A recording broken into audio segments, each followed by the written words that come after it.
I saw this great Reddit post and I got an idea for a new video.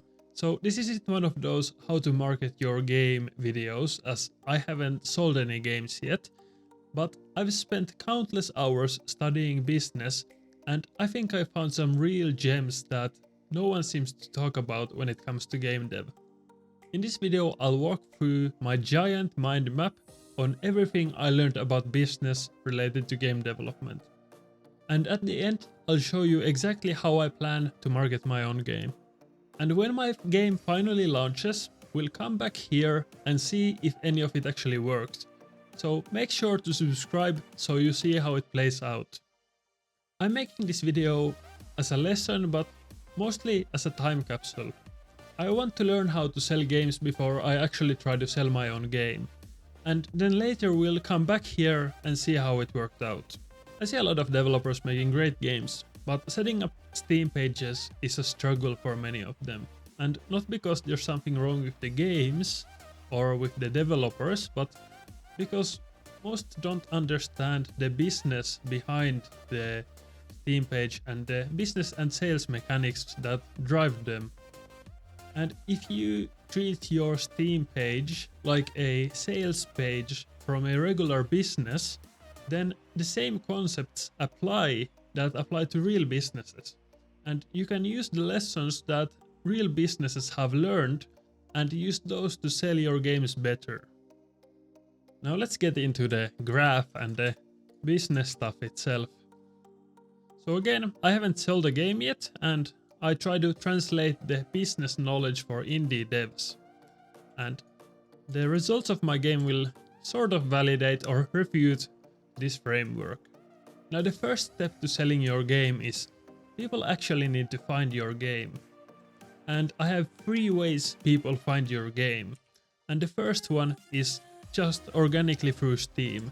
They're scrolling Steam and they see your game's capsule art and then they decide to click on it. And this basically is decided by the Steam algorithm, how much the algorithm is showing your game to the players. Things like wishlist, sales, revenue affect it, but in the end it's kind of a black box. You don't really know what's going on. Another thing that can be kind of Steam related and powerful is Steam events and Steam festivals.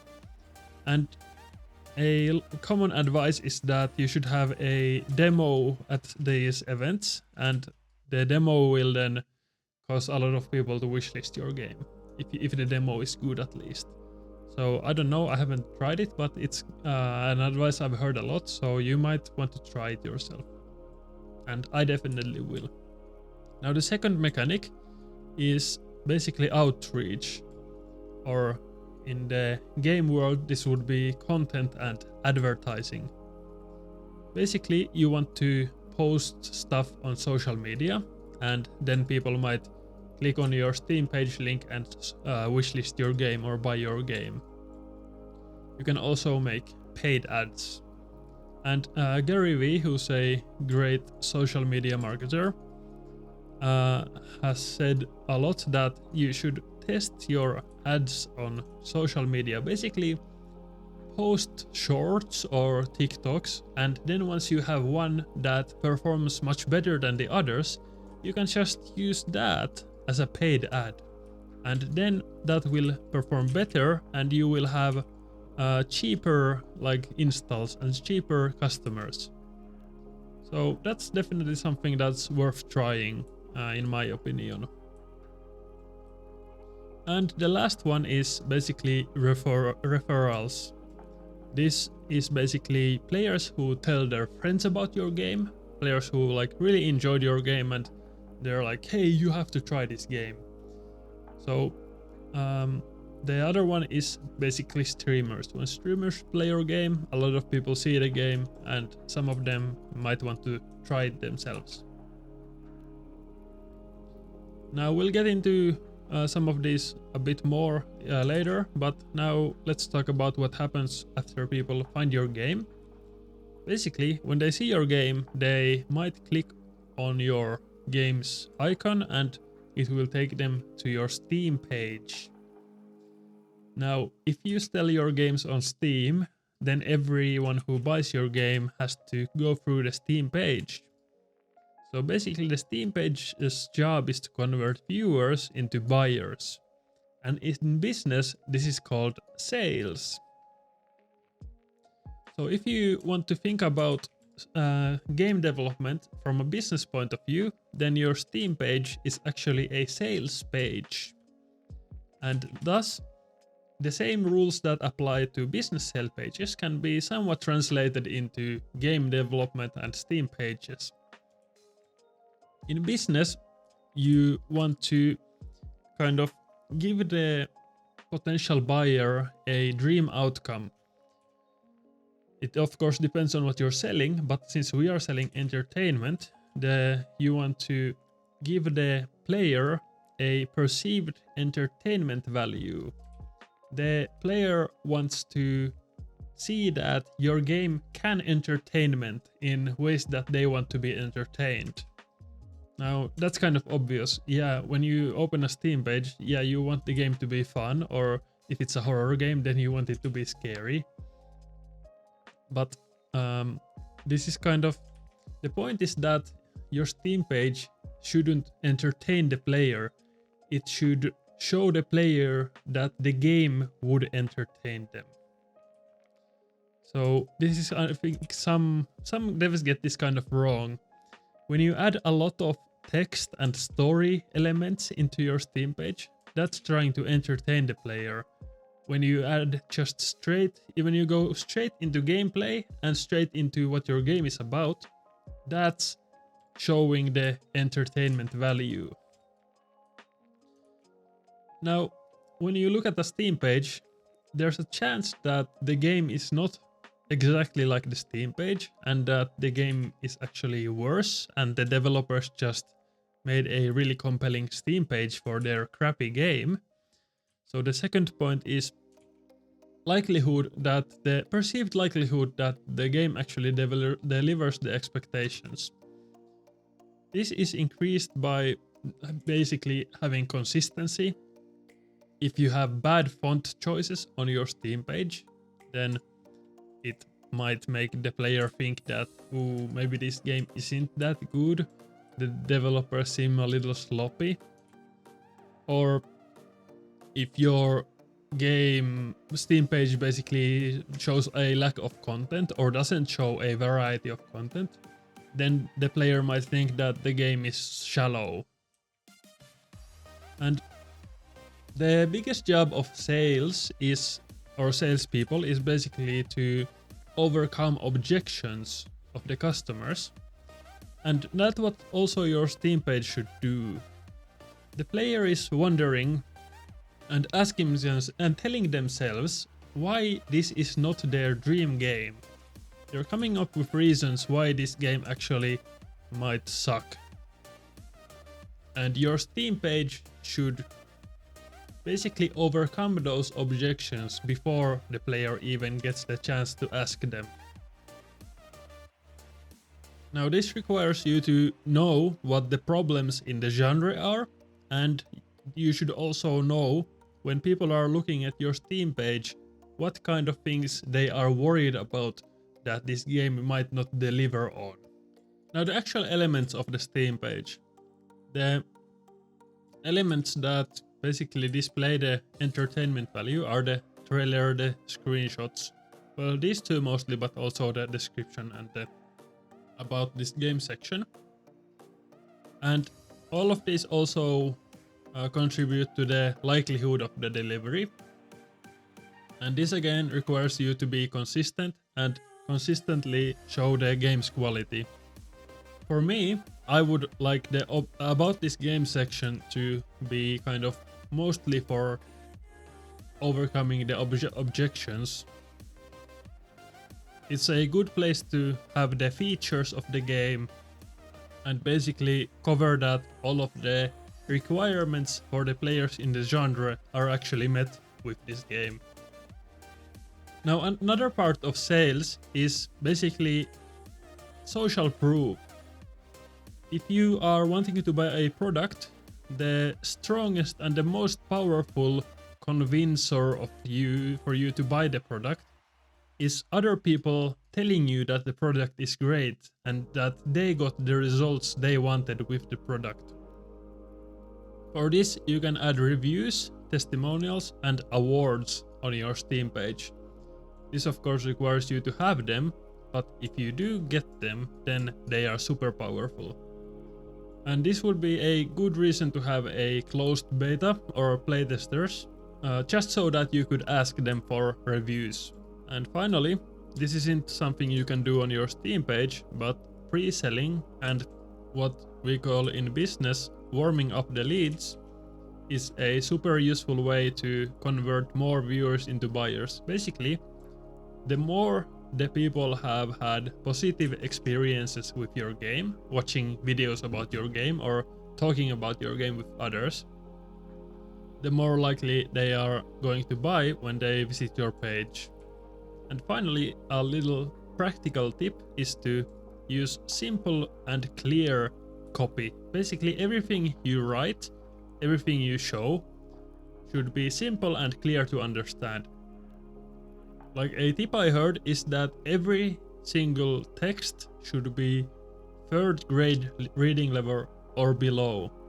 This way, even the below average population, which by definition is half of the population, 50% of people, will be able to understand what you're writing, and the others will have an easier time understanding it, and thus they will be more convinced since it will be less effort for them to also understand what you're saying. Now, once people visit your Steam page, they will either wishlist or buy the game or leave the page. And some of the wishlists will eventually convert into buyers. And that is basically the whole Steam ecosystem within this graph. And here you can see we have the arrow going from Steam back to people finding your game. And this is basically the Steam algorithm, which takes your Steam page, and if you have good buying and wishlist metrics, it will show your page to more people. And it will try to figure out what kind of people like your game and find those people and show those people your game. That's kind of intuitively how it is supposed to work. And to get the most out of this, it should be clear who your game is for. Now, the last piece of the puzzle is basically the word of mouth component. After people buy your game, that's not the end of their function. They also can tell others about your game. And this is the most powerful force in business and in selling games, because making content requires a lot of effort, and the organic traffic, well, it's kind of out of your hands. But people telling other people about your game is basically free marketing. If your game is good enough, your game gets free marketing. But it doesn't usually, it's not enough that it's good, it probably needs to be amazing. You should ask yourself, which games have you recommended to your friends? And then you should ask yourself, is your game good enough for someone to recommend to others? And at least for me, I want to make sure my games are good enough that people want their friends to try them. The other part of the word of mouth piece is streamers. So you can also increase the streamer value of your game. This would basically mean making sure that your game is most of the time visually interesting so that the viewers are entertained. It should also mean that the streamer, when playing your game, doesn't have to focus too much on the game all the time, so that they also have time to entertain and talk with the audience. And there should probably be some interesting moments that create good clips and good short form content from the streams. And again here, clear language is super important, and I will show you a quick illustration why. So let's take Adam and Sarah, and Adam is explaining to Sarah something about a game he played, and he really wants Sarah to try it. But Sarah is confused cause his explanation isn't making any sense. So Sarah doesn't buy the game. Now if Adam, on the other hand, is talking in a way that's really clear to understand, then Sarah can see that, oh yeah, she loves games like that. So she does decide to buy the game. So this is where clear language is important, but even beyond that, you could give the players the exact language to describe your game with. Like you could have in your first line of description the words to describe your game. Now, it's difficult to come up with simple and clear descriptions for your game.